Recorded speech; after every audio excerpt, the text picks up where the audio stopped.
It's time for the next stage of my year-by-year ranking series. Today I'm going to cover 2016.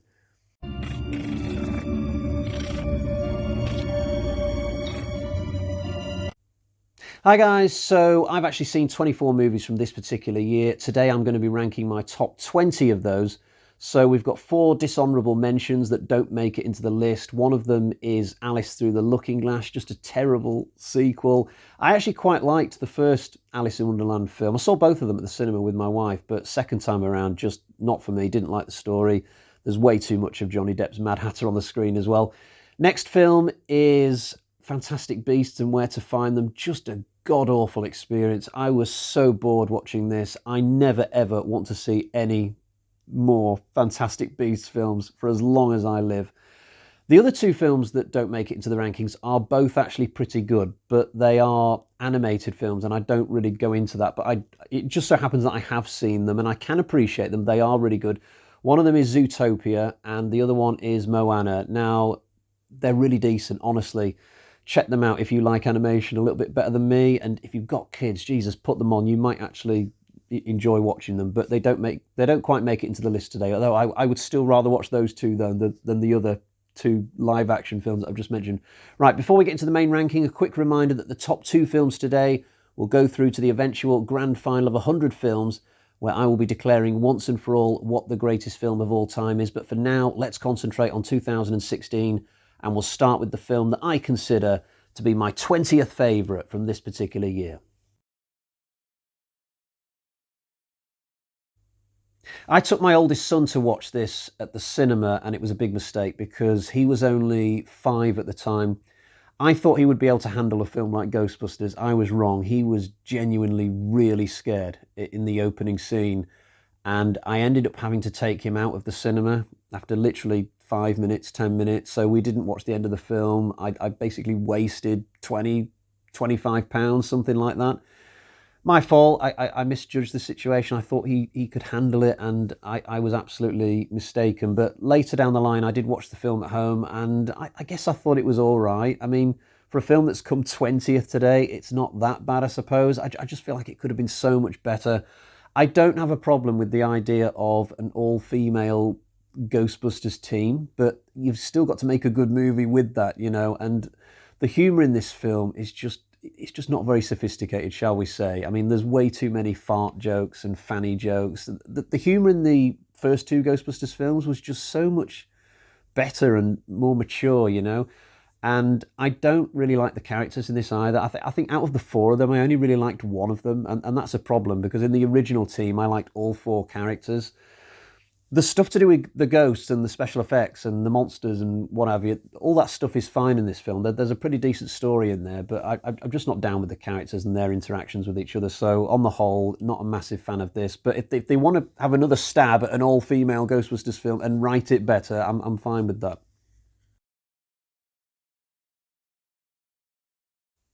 I really like Terrifier as a character. I thought he was great in the All Hallows Eve anthology film. I really like that film, but this standalone debut is a little bit problematic for me, mainly because of the extreme levels of gore and one scene in particular which makes me feel funny just thinking back to it. It's just awful. It's a scene involving a saw, and I'm not going to describe what happens because I don't want to make you puke if you've not seen the film, but it's just slightly too much for my taste. Like, it just makes my stomach go funny when I'm watching that stuff. I haven't seen Terrifier 2. I'm willing to. I want this series to succeed because I really like the character. Honestly, the scene in the cafe in Terrifier 1 is absolutely superb. But yeah, the violence is just so ultra extreme, though. It even makes me kind of look away, and usually my tolerance level is quite high. I might be prepared to watch number 1 again, but I'll be turning away during that one particular scene. I wish they'd make Terrifier the Wimps cut for this and just put it on the Blu-ray, Why not? Seriously, I'm not joking. Make it more accessible for more people. It only needs a couple of hours in the editing room to, shorten one particular scene, and watching this film would be a lot easier for some people. Why not, But yeah, the film's reasonable, I suppose. It's a decent slasher film with a really engaging character overall. But yeah, it's just a problematic film for me because of that one scene. My feelings about Deadpool are sort of similar to how they are with Terrifier, in that I love the character, great humour. I'm just not sure that a great movie has yet been made for that character. Granted, I've not seen Deadpool 2, but that's a weird thing with me and this, because when I watched Deadpool 1 in 2016, I really enjoyed it. And I actually watched it a second time not long after I'd had my first viewing. And yet, I've never gone on to watch Deadpool 2. I've just never had the motivation. It's like I just needed one Deadpool film and that's it. But the plot is really thin in the first Deadpool film. There's not much of a villain. The majority of the movie is just about us enjoying Deadpool as a funny, wisecracking guy. I don't know if the second film gives you more of a story, more of a high quality adventure to get your teeth stuck into. Now, going forwards, I do know that they are making a third film, but they're going to incorporate it into the Marvel universe. I think that will probably be my cue to go back and finally check out number two. I might even rewatch number one again. But yeah, I do like the character. I do want this whole thing to succeed. Ryan Reynolds is absolutely terrific as Deadpool, and I guess we'll see what happens in the future. But this first film, again, like Terrifier, loved the character, just not sure about the movie behind the character.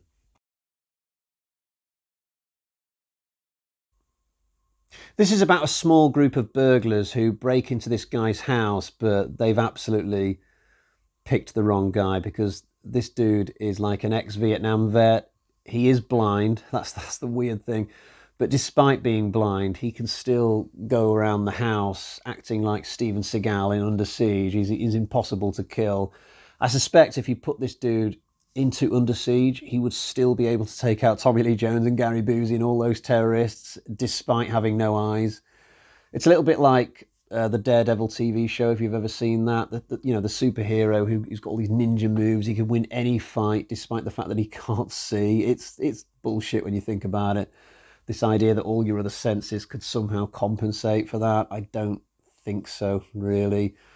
But it's just a movie, and there's a lot of good suspense and tension in this. I did enjoy it. I just didn't quite think it was amazing. I've never had any interest in going back to it or owning it. There's a very similar film to this called The People Under the Stairs, which was done by Wes Craven many, many years ago, and I would probably just about plump for that one over this one. I'm not really a Star Trek guy. I did watch all of them in chronological order last year so that I could do a rankings for this channel. By the time I got to this final film, I was really bored and fed up and just wanted the whole thing over. But you know what? This last one, it rejuvenated me a little bit. I thought this was easily the best of the more recent trilogy that they've done. It's a fun, colourful adventure. I like the planet that they go to. The characters are a little bit less annoying in this one than they were in like Star Trek Into Darkness and the one before that. But overall, when it comes to Star Trek, I only really like the original crew movies. I suspect that if I tried to get into the TV show, I would enjoy Star Trek more than how it is in the movie world. I just have this feeling that it's more of a TV show thing than a movie thing, really. But that might just be me. As to whether I ever do get down and attempt a big long run at the TV shows, I just don't know. I've put it off for this long in my life. At this point, I'm just not sure if I'll ever do it.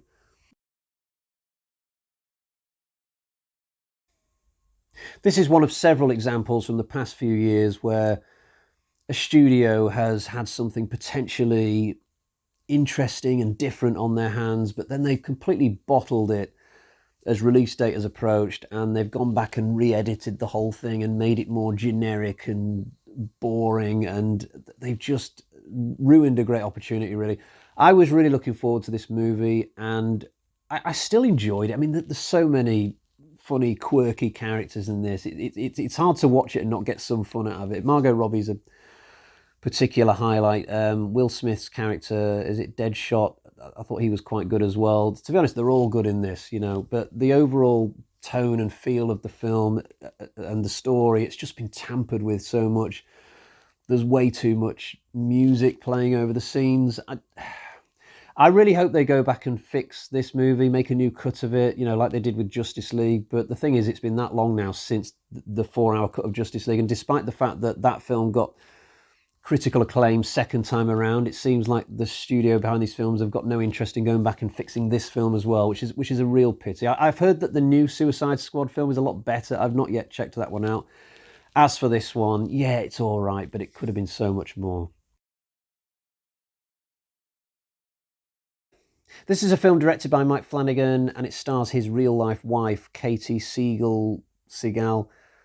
I'm less sure on her name than I am Flanagan's, but she's a very good actress. I've seen her in other things. So in this, she plays a deaf woman who lives in like a cabin in the woods. But this serial killer comes along and wants to get her, wants to get into her home, and she has to try and survive this situation despite the fact that she can't hear anything. It's a very simple setup. There's not really much on the page here, but because Flanagan's such a good director, he wrings more out of it than probably most directors would. And clearly he's very much in sync with this particular actress, but kind of similar to Don't Breathe. It's an all right little horror film, something to tide you over with during the week, but it's not going to make that many best of lists. Amusingly, one time I was texted by my brother when I was at work, and he said, "Oh, give us the name of a horror film. I want something to watch tonight." And I said Hush because I just watched it like 2 nights ago or something. And he came back to me like 3 days later and said, "That film wasn't very good, mate." And I said, "Well, I could probably have recommended better, but, I was working at the time and I just wanted to get rid of you." So, you know what? Um, yeah, I feel a bit guilty about that. Although, you know what? I've heard some people say that they really like this film. I will quickly throw that out there.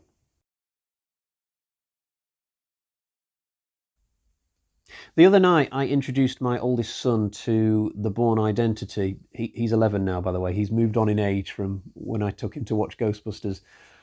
He kind of liked it. I'm not sure if we're going to go on and watch the Bourne Supremacy yet. I guess I will feel him out on that over the course of the next few days. But in terms of this fifth film, it's all right. There was a massive gap between Matt Damon's third Bourne film, Ultimatum, and this one, his return.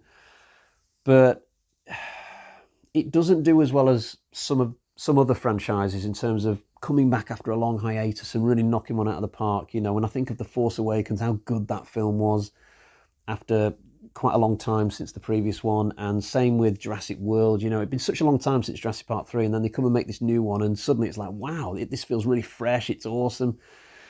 I don't get that with Bourne 5. It's a film that for me feels like it could easily have just come out a couple of years after the Bourne Ultimatum. It shows the signs of wear and tear in the whole franchise for me, especially when it comes to this particular character, Jason Bourne, because I think the one with Jeremy Renner was actually better than the fifth Bourne film, and maybe even better than the third Bourne film, now that I think about it. So since 2016, there's been no sign that they're going to carry on with these. I'm not even that sad about that. I do like this series to a point, but I definitely think it's run its course now. I think creatively they're pretty much done with whatever ideas they've kicked around over time. I can't even remember all that much that's good about the fifth Bourne film, apart from the final chase, which I think takes place in Las Vegas. I'm not sure, but most of the rest of the film, it's pretty generic, forgettable stuff.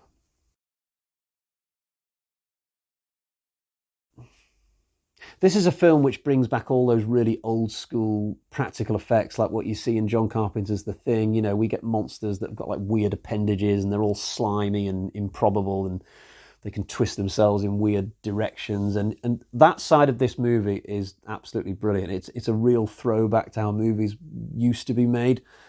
But when it comes to the story and the characters side of this, things are a little bit problematic, or at least they were for me on first viewing, because I think once I saw all the really cool effects of the creatures and stuff, it put me in John Carpenter's The Thing mode. But the thing is, the story for this film is not that. It's totally a different sort of thing. It's really cerebral, this film. It's a bit like Silent Hill in a way, with like, scenes that might be real, might not be, dream sequences, the screen going wavy and weird, and hallucinations, and just all sorts of weird kind of stuff going on. The sort of stuff that isn't really in John Carpenter's The Thing. It's a straightforward horror movie with really cool special effects.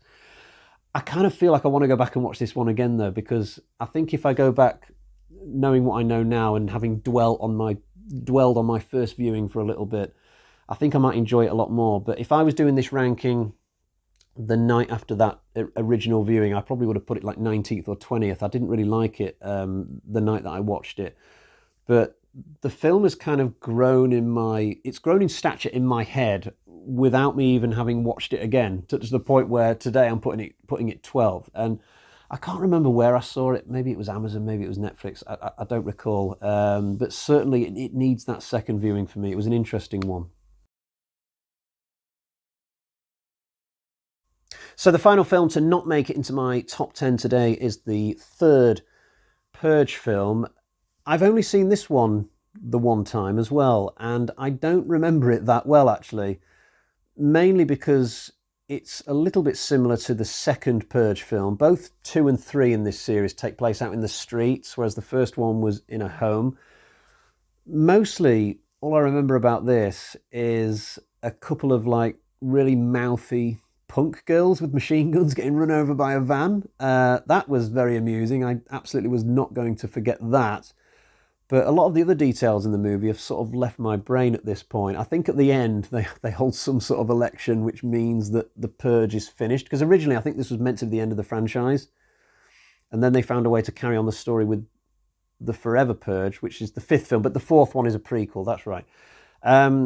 All of these films are good, to be honest, but I got a suspicion that this one might be a little bit weaker than the others, although I'm probably just saying that because I don't remember it very well. Just recently, I've started buying up these on Blu-ray. They're very, very cheap to buy, with a view to possibly going on and reviewing them in the future. So into the top 10 we go, and a brand new day of recording for me.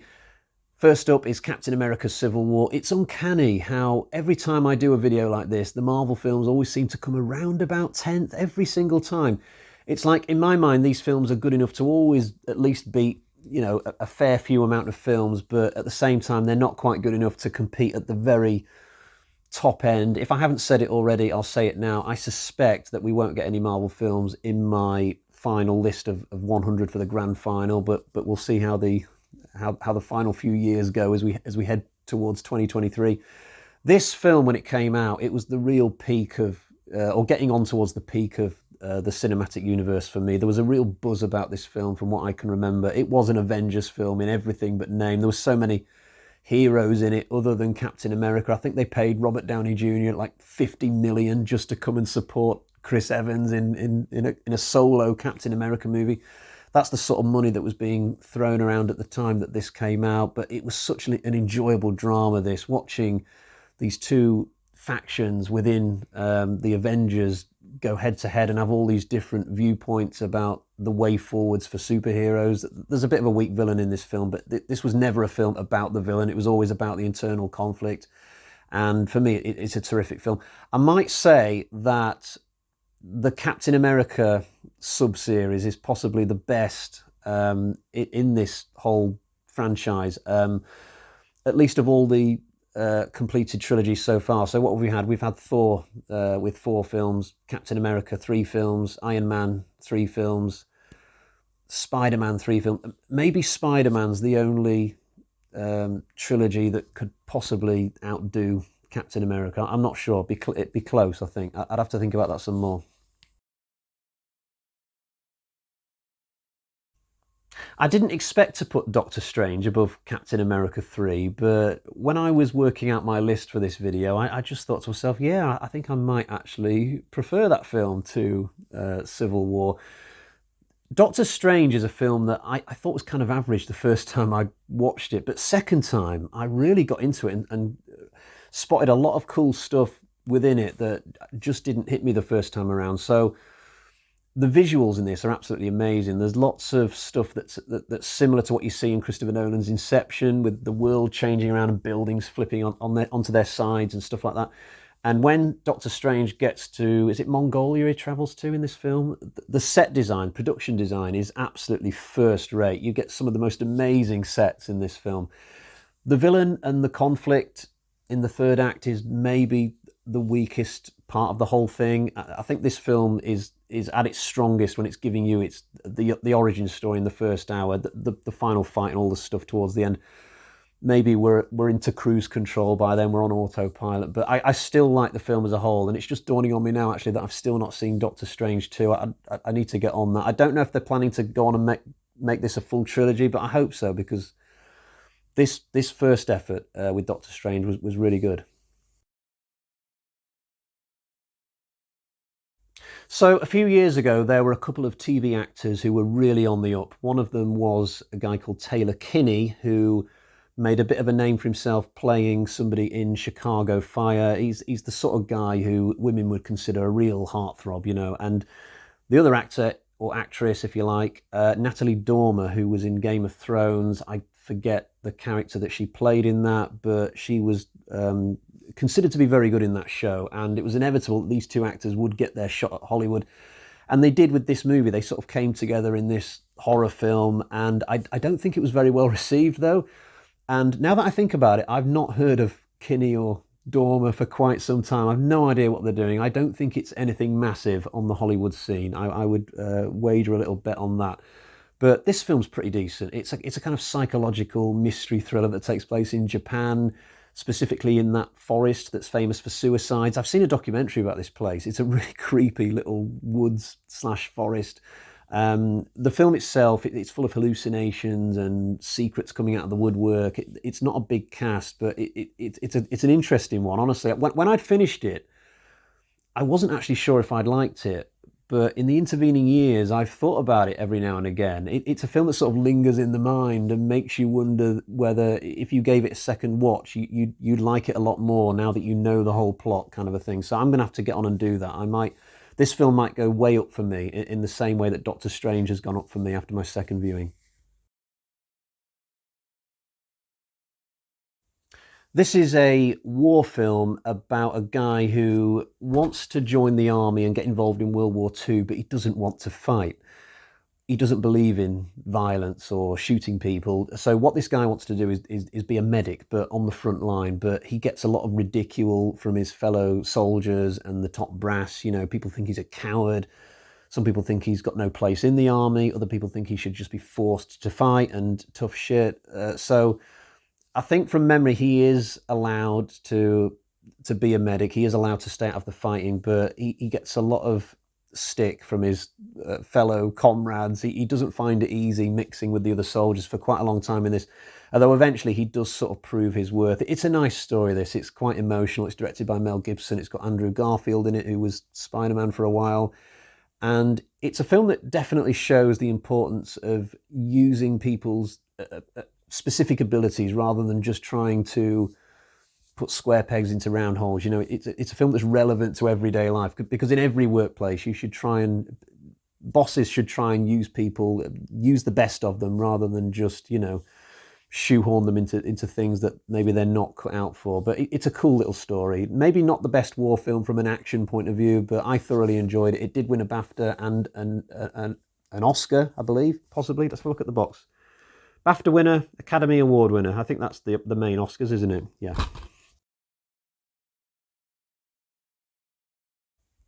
The other day I was watching somebody do their Star Wars ranking on YouTube, and it really put me in the mood to get my Star Wars films out of the cupboard, because I don't think I've watched them in a couple of years now, but I do enjoy them. I'm not one of the biggest Star Wars fans out there, but I've seen the lot, and I don't think there's a single one of them that I don't enjoy. Rogue One is a great little spin-off. It tells the story of like a band of people who are pretty much destined to die, but before they do, they will achieve something, and I forget what off the top of my head, which will then help out the likes of Leia and Luke once their story begins in episode 4, which I think kicks off pretty much as soon as Rogue One is done. What I mainly remember about this, though, the visuals are just amazing. To be honest, every Star Wars film after 2015 just looks the part. I mean, with the modern CGI and stuff. There's times in this where characters arrive on new planets, and I can't believe what I'm looking at. The layout of the land and the geography, it just looks so colourful and beautiful. Yeah, I kind of wish that they would focus more on doing these high quality one-off spin-offs rather than just doing the same old stuff in the mainline Star Wars films. You know, the last thing I want to see in the future is Star Wars Episode 10, the granddaughter of Skywalker fighting against the fifth evil empire reincarnated or something. Yes. So just for the avoidance of confusion, this is the third film in this franchise, not the classic original from 1999. So officially this is a trilogy now, but the second film is so goddamn awful that for me personally, it's just two films, 1 and 3 really. And this was such a good follow-up to that terrible second film. This third one is more back towards what the first film was. It's not quite as good as that, but it's still hugely satisfying for someone like me who holds the original in such high regard. And this third one might actually have a better climax, because the last 10-15 minutes of this are terrifyingly good. It might just beat the original on that, actually, but overall, I'd still give the nod to the first film. There's a cracking video game for Blair Witch as well. If you've never played it and you're into games, I would encourage you to give it a shot. I think it came out around about 2018. It's on the PS4, and it is just a wonderful example of how to make a horror game. It's fantastic. So actually, when I think of this series, it's not just two films, it's two films and a really good video game. Before I get into saying just how good this movie is, let me just quickly point out that I got this Blu-ray for £2.50, I think, brand new on eBay. Crazy, like I wasn't even looking for this film at the time. I was just scrolling through some horror films and this popped up, £2.50 brand new. And I was like, Jesus Christ, yes, I'll take that for that price. I've seen it before, I know it's really, really good. Check it out. They might still have copies for that price. But yeah, The Shallows, it's an awesome shark film. It's just literally one woman played by Blake Lively and one shark, I think. But at no point during this did I lament the fact that there aren't more characters. All I needed was the one lady in this. So this woman, she basically goes on an exotic holiday. She's quite experienced when it comes to surfing and diving and swimming and all that stuff. But she gets trapped on a rock like 200 yards from the sea and she's slightly injured. She tries various things like swimming to other rocks and swimming back to the beach, and she tries this and that. I think she gets on like a metal buoy thing at one point. But all of her efforts are quite futile until the climax, and you get a great ending to this. It's really exciting. Just a terrific shark movie. I'm into aquatic horror films anyway, but this one is right up there with the best of them.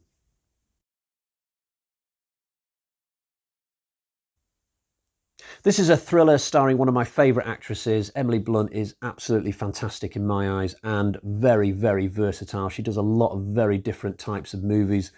This one, she plays a woman who is travelling to work on the train, and I think from memory she spots something dodgy going on out the window in somebody's house or something like that.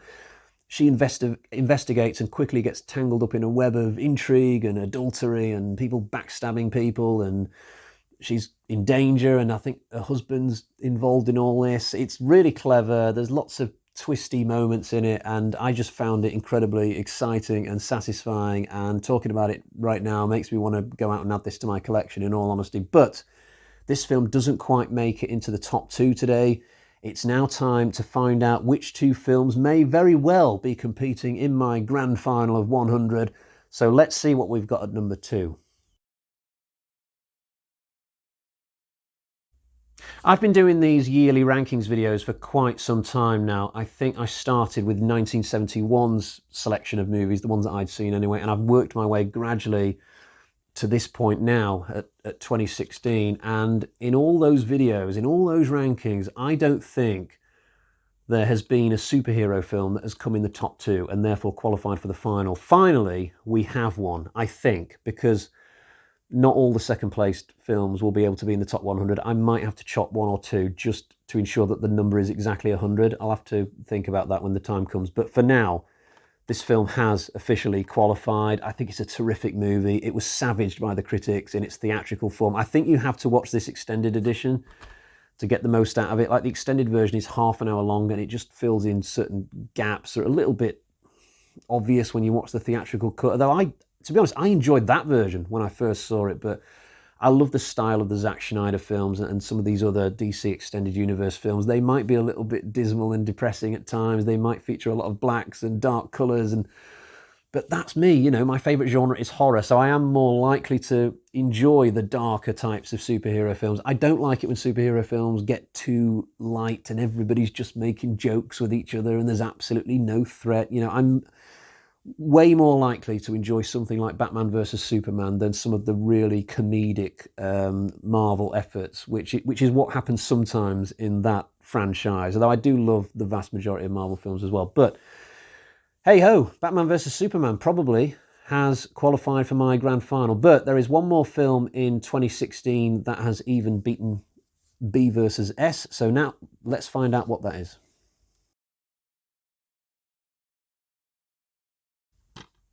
Yep, I am a huge fan of the Conjuring universe, and for me, this is one of the best of the bunch. A lot of people think the first Conjuring movie is better than the second one, but I'm the other way around. I think this is where the Conjuring truly peaked, and I struggle to imagine there will ever be a better one than this, to be honest. It's just got a great story, really believable, well-developed characters, and a huge amount of top-class scares. I mean, when I think of the nun popping up in this film, the crooked man, the guy who sits in the armchair, it doesn't matter how many times I watch this film, I think it will still give me the creeps. It will still really bring out the goose flesh in me. I love the location, the little council estate in Enfield. I think that's it works better for me that than the farmhouse from the original film somehow. So yeah, like I said, I'm a big Conjuring fan. I like this universe in general. I even like the spin-offs, and for me, it is the best film that came out in 2016. So just to quickly recap, we've got Batman vs Superman and The Conjuring 2 going through to the grand final. I will quickly read to you the names of some films that came out in 2016 I've not seen, but I quite like to. So 10 Cloverfield Lane, Green Room, Lights Out, Ouija, Origin of Evil, Manchester by the Sea, Train to Busan, and The Wailing. 7 films there that actually sound quite appealing to me. I've just not gotten around to watching them. Right, I'll be back soon for 2017. Until next time, cheerio, bye-bye.